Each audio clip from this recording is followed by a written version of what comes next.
किसान हर साल महंगे दामों पर बीज खरीदकर अपनी फसल बोते हैं, मगर काफी पैसा खर्च करके अगर उनकी फसल का नुकसान होता है तो किसान का निराश होना लाजमी है। बात की जाए रूपनगर जिले के नूरपुर बेदी और श्री अनंतपुर साहब के आसपास के गांव की, तो मक्की की फसल के ऊपर इस बार विदेशी कीड़े आर्मी बोर ने हमला कर दिया है। किसानों की मक्की की फसल का काफी नुकसान हुआ है। ये कीड़ा मक्की के झाड़ को पूरी तरह से खाकर नष्ट कर देता है। पंजाब के रूपनगर जिले के नंगल, श्री अनंतपुर साहब, नूरपुर बेदी एरिया में कई गांव ऐसे हैं जिनमें से मोठापुर, बड़वा नंगल के गांव जांदला में हमने देखा कि इस कीड़े की वजह से किसानों की मक्की की फसल पर आर्मी बोर्म कीड़े ने हमला कर दिया है और इससे किसानों की मेहनत से मक्के की फसल को बर्बाद कर दिया गया है। किसानों का कहना है कि वह 2 बार मक्की का बीज चुके हैं, मगर इस कीड़े ने उनकी फसल को बर्बाद कर दिया है। वह 6 से 7 बार अलग अलग तरीके के फसल पर किए जाने वाले स्प्रे भी फसल पर कर चुके हैं, मगर कोई भी फायदा नहीं हो रहा। किसानों का कहना है कि हमने महंगे दामों पर ये बीज खरीदे हैं और इन बीजों में ही कोई गड़बड़ है। इस कीड़े की वजह से उनका काफी आर्थिक नुकसान हो चुका है।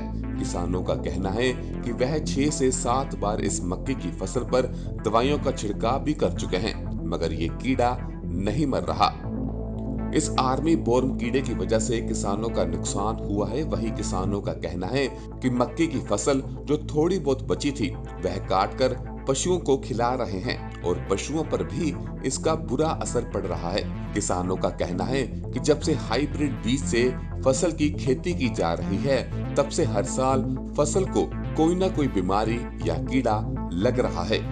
किसानों ने मांग की है कि उनके इस आर्थिक नुकसान की भरपाई सरकार द्वारा की जाए, उनको उनकी खराब हुई फसल का उचित मुआवजा दिया जाए और दोषी बीज कंपनियों के खिलाफ और दवाई कंपनियों के खिलाफ सख्त कार्रवाई की जाए। इस मामले में कीर्ति किसान मोर्चा की तरफ से कहा गया कि 25 अगस्त को वह डीसी दफ्तर के आगे धरना देंगे और मुआवजे के जो फॉर्म भरे गए हैं वह डीसी को जमा करवाएंगे। किसानों का कहना है कि अगर सरकार ने उनकी मांगे नहीं मानी तो संघर्ष तेज किया जाएगा। इस आर्मी बोर्म कीड़े से हो रहे नुकसान के बारे में जब जिला खेतीबाड़ी अफसर से बात की गई तो उन्होंने कहा कि ये कीड़ा बड़ी तेजी से हमला करता है। इसका सिर्फ एक ही इलाज है कि दवाइयों का छिड़काव किया जाए। ये शुरू में अंडे देता है, इसके अंडों को नष्ट कर दिया जाए। खेतीबाड़ी अफसर ने 3 दवाइयों का जिक्र किया है जिनके छिड़काव से कीड़े का प्रकोप कम हो जाता है। उन्होंने बताया कि पूरे जिले में 25% फसल पर इस कीड़े की वजह से नुकसान हुआ है। जब उनसे पूछा गया कि खेतीबाड़ी विभाग किसानों की क्या सहायता कर रहा है तो उन्होंने कहा कि हम कैंप लगा रहे हैं और किसानों के इसके बारे में जागरूक कर रहे हैं। इसका एक ही उपाय है कि दवाइयों का छिड़काव किया जाए। किसानों को जागरूक होना पड़ेगा। आपको बता दें कि किसान तो पहले से ही जागरूक हैं, मगर जरूरत है खेतीबाड़ी विभाग को भी किसानों की सहायता करने की। खेतीबाड़ी विभाग किसानों की सहायता करें और इसके ऊपर तुरंत काबू पाने के लिए जल्द से जल्द कदम उठाए। वाहिगुरू जी का खालसा, वाहिगुरू जी की फतेह। सब तो पहले तो बड़ी गल यह है कि साडे जो नुकसान सुंडी ने करिया, जिहड़ी असीं ये फसल ਵੱਢ के कुछ डंगरां नूं भी पाने हैं ਜਾਂ गऊशाला भी भेजी गई, ਉਹਦੇ ਚੋਂ दुखी मान होया ना। गऊशाला च भी डंगर मर रहे है ते पिंडां च भी आम ज़्यादा तो ज़्यादा डंगर मर रहे है। किसान दी कोई पेश नहीं जाती, डंगरां पर साडा दरमदार है और साडा रुजगार भी डंगरां पर है, कुछ फसल पर है। ना फसल होई ना डंगर बच रहे है। ये किरपा करके सरकार अगे साडी इक्को रिक्वेस्ट है कि सानू सब तो ज़्यादा इसदा मुआवजा दिता जाए और सानू ज़्यादा तो ज़्यादा छेती तो छेती साडा हल किया जाए, नहीं तो साडा डंगरां पशुओं का होर भी नुकसान हो सकता। ना असीं पट्ठे नवे लैण जोगे आ, ना लैण दी गुंजाइश है। इस करके सरकार अगे साडी तां इहो अरदास अर्ज है कि सानू मुआवजा दिता जाए और असी अपने पशुओं की और खेतों की दोबारा कोई होर अगली मोहरली फसल की तैयारी कर सकीए। ये फसल साडी बिल्कुल नष्ट हो गई है। ਇਸ ਕਰਕੇ ਸਾਡਾ ਗੁਜ਼ਾਰਾ ਕਰਨਾ ਬਹੁਤ ਮੁਸ਼ਕਲ ਹੈ।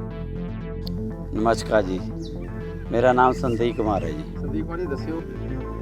ਦੇਖੋ ਜੀ, ਕੀੜਾ ਤਾਂ ਅਸੀਂ ਇਦਾਂ ਦਾ ਕੀੜਾ ਕਦੇ ਨਹੀਂ ਦੇਖਿਆ ਹੈਗਾ। ਇਸ ਵਾਰੀ ਬਹੁਤ ਜ਼ਿਆਦਾ ਲੱਗਿਆ ਵਾ ਕੀੜਾ। ਜਿਹੜੀ ਫਸਲ ਆ ਉਹ ਬਿਲਕੁਲ ਹੀ ਖਰਾਬ ਹੋ ਚੁੱਕੀ ਹੈ। ਇਹਦੀ ਤਾਂ ਆਸ ਵੀ ਨਹੀਂ ਹੈ ਵੀ ਦੁਬਾਰਾ ਮੁੜ ਕੇ ਹੋ ਸਕਦੀ ਹੈ। 2-2 3-3 ਵਾਰੀ ਸਪਰੇਆਂ ਕਰਨ ਤੋਂ ਬਾਅਦ ਵੀ ਕੀੜਾ ਨਹੀਂ ਮਰ ਰਿਹਾ। ਹਾਂਜੀ, ਤੇ ਸਾਨੂੰ ਅੱਗੇ ਤਾਂ ਕਦੇ ਸਾਡੇ ਇਲਾਕੇ 'ਚ ਇਦਾਂ ਦਾ ਕੀੜਾ ਆਇਆ ਨਹੀਂ ਹੈ ਜੀ। ਇਹ ਦੱਸਿਆ ਜਾਂਦਾ ਵੀ ਜਿੱਧਰੋਂ ਬੀਜ ਆਉਂਦੇ ਹੈ, ਇਹ ਬੀਜਾਂ ਦੇ ਵਿੱਚ ਹੀ ਕੋਈ ਖਰਾਬੀ ਸੀ, ਉਧਰ ਕੀੜਾ ਲੱਗਿਆ ਵਾ ਤਾਂ ਉਧਰ ਮੱਕੀ ਬੀਜਣੀ ਬੰਦ ਕਰ ਦਿੱਤੀ ਤੇ ਸਾਡੇ ਇੱਧਰ ਇਲਾਕੇ 'ਚ ਉਹ ਬੀਜ ਭੇਜ ਦਿੱਤਾ ਤੇ ਉਸੇ ਬੀਜ ਕਰਕੇ ਇਹ ਮਤਲਬ ਸਾਰੀ ਜਿਹੜੀ ਹੈ ਕੀੜਾ ਪੈ ਰਿਹਾ ਜੀ। ਸਪਰੇਅ ਵਗੈਰਾ ਸਪਰੇਆਂ 3-3 ਕਰ ਦਿੱਤੀਆਂ ਜੀ, ਤਾਂ ਵੀ ਨਹੀਂ ਹਟਿਆ ਕਰਦਾ। 4-4 ਸਪਰੇਆਂ ਵੀ ਕਰਤੇ ਆ, ਦਵਾਈਆਂ ਦਾ ਕੋਈ ਅਸਰ ਹੀ ਨਹੀਂ ਹੋ ਰਿਹਾ ਕੀੜੇ ਤੇ। ਅਸੀਂ ਤਾਂ ਸਰਕਾਰ ਅੱਗੇ ਇਹੀ ਮੰਗ ਕਰਦੇ ਪਈ ਜਿਹੜੀ ਸਾਨੂੰ ਦਵਾਈਆਂ ਉਹ ਵਧੀਆ ਦਿੱਤੀਆਂ ਜਾਣ।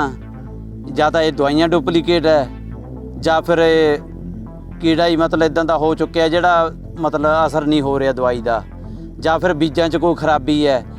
ਅਸੀਂ ਕਿਸਾਨ ਤਾਂ ਮਰ ਗਏ ਨਾ ਜੀ। ਕਿਸਾਨ ਇੰਨੀ ਮਿਹਨਤ ਕਰ ਸਕਦਾ ਕਿਸਾਨ। ਦਵਾਈਆਂ ਦਾ ਤਾਂ ਉਹਨਾਂ ਨੂੰ ਕੋਈ ਪਤਾ ਨਹੀਂ, ਜੋ ਦੁਕਾਨਦਾਰ ਦੇ ਦਿੰਦੇ ਚੱਕ ਕੇ ਲਿਆ ਕੇ ਲਾਈ ਜਾਂਦੇ। 3-3 4-4 ਵਾਰੀ ਸਪਰੇਆਂ ਕਰਨ ਦੇ ਬਾਵਜੂਦ ਜੇ ਕੀੜਾ ਨਾ ਮਰੇ ਤਾਂ ਕਿਸਾਨ ਕਿੱਥੇ ਨੂੰ ਜਾਊਗਾ? ਫਿਰ ਆਤਮ ਹੱਤਿਆ ਹੀ ਕਰਨੀ ਕਿਸਾਨਾਂ ਨੇ।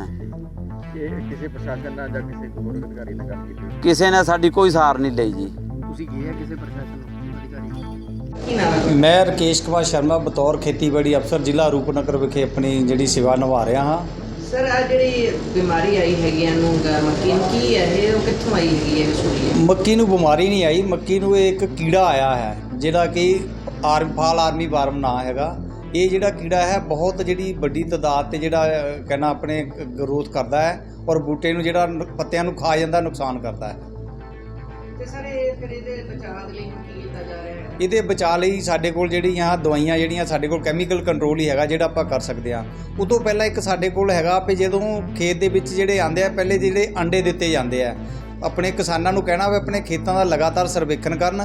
ਜਿਹੜੇ ਇਹਨਾਂ ਦੇ ਆਂਡੇ ਦੀ ਬੜੀ ਪਛਾਣ ਹੈਗੀ ਹੈ, ਉਹ ਚਿੱਟੇ ਰੰਗ ਦਾ ਜਿਹੜਾ ਇੱਕ ਵਾਈਟ ਮਾਈਟਰ ਹੁੰਦਾ, ਉਹਨੂੰ ਆਪਾਂ ਉੱਥੋਂ ਜਿਹੜਾ ਤੋੜ ਕੇ ਉਹਨੂੰ ਦਵਾ ਦਈਏ ਤਾਂ ਆਪਾਂ ਉੱਥੋਂ ਹੀ ਕੰਟਰੋਲ ਕਰ ਸਕਦੇ ਹਾਂ। ਪਰ ਜੇ ਆਪਾਂ ਕੋਲ ਇਹਦਾ ਅਟੈਕ ਕੀੜਾ ਜਦੋਂ ਵੱਧ ਗਿਆ, ਉਹਦੇ ਲਈ ਸਾਡੇ ਕੋਲ 3 ਦਵਾਈਆਂ ਹੈਗੀਆਂ ਨੇ, ਜਿਹਦੇ ਵਿੱਚ ਕੋਰਾਜ਼ਨ ਹੈਗੀ ਹੈ, ਐਮਾਜ਼ੋਨ ਬੈਂਡੇਟ ਹੈ ਤੇ ਡੈਲੀਗੇਟ ਹੈਗੀ ਹੈ।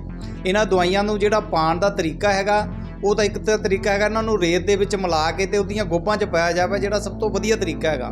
ਤੇ ਦੂਸਰਾ ਤਰੀਕਾ ਹੈਗਾ ਵੀ ਉਹਨੂੰ ਸਪਰੇਅ ਕਰਨਾ। ਸਪਰੇਅ ਇਸ ਤਰ੍ਹਾਂ ਕਰਨਾ ਜਿਹੜੀਆਂ ਉਹਦੇ ਜਿਹੜਾ ਟੌਪ ਜਿਹੜੀ ਸ਼ੂਟ ਹੈ ਜਿਹੜਾ ਉਹਦੇ ਵਿੱਚ ਜਿਹੜਾ ਉਹਨੂੰ ਟਾਰਗੇਟ ਕਰਕੇ ਕਰਨਾ ਹੈਗਾ। ਤੇ ਲੋਕਾਂ ਨੇ ਇਹਨੂੰ ਸਪਰੇਅ ਕਰਕੇ, ਔਰ ਇਹ ਜਿਹੜਾ ਇੱਕ ਮੈਂ ਇੱਥੇ ਕਹਿਣਾ ਚਾਹੁੰਦਾ, ਇਹ ਸਭ ਤੋਂ ਜ਼ਿਆਦਾ ਨੁਕਸਾਨ ਛੋਟੀ ਫਸਲ ਦਾ ਕਰਦਾ। ਜਦੋਂ ਫਸਲ 30 ਤੋਂ 40-45 ਦਿਨ ਦੀ ਹੁੰਦੀ ਹੈ, ਜਦੋਂ ਫਸਲ ਵੱਡੀ ਹੋ ਜਾਂਦੀ ਹੈ ਫਿਰ ਇਹਦਾ ਨੁਕਸਾਨ ਜਿਹੜਾ ਘਟ ਜਾਂਦਾ ਹੈ। ਸਰ, ਕਿੰਨਾ ਕੁ ਏਰੀਆ ਹੈਗਾ ਜ਼ਿਲ੍ਹੇ ਦੇ ਵਿੱਚ ਜਿਹੜਾ ਇਹ ਤੋਂ ਪ੍ਰਭਾਵਿਤ ਹੋਇਆ ਹੈ? ਇਹਦੇ ਨਾਲ ਕੋਈ 25% ਜਿਹੜਾ ਏਰੀਆ ਸਾਡੇ ਜ਼ਿਲ੍ਹੇ ਦੇ ਵਿੱਚ ਪ੍ਰਭਾਵਿਤ ਹੋਇਆ ਜਿੱਥੇ ਇਸ ਕੀੜੇ ਨੇ ਅਟੈਕ ਕੀਤਾ ਹੈਗਾ।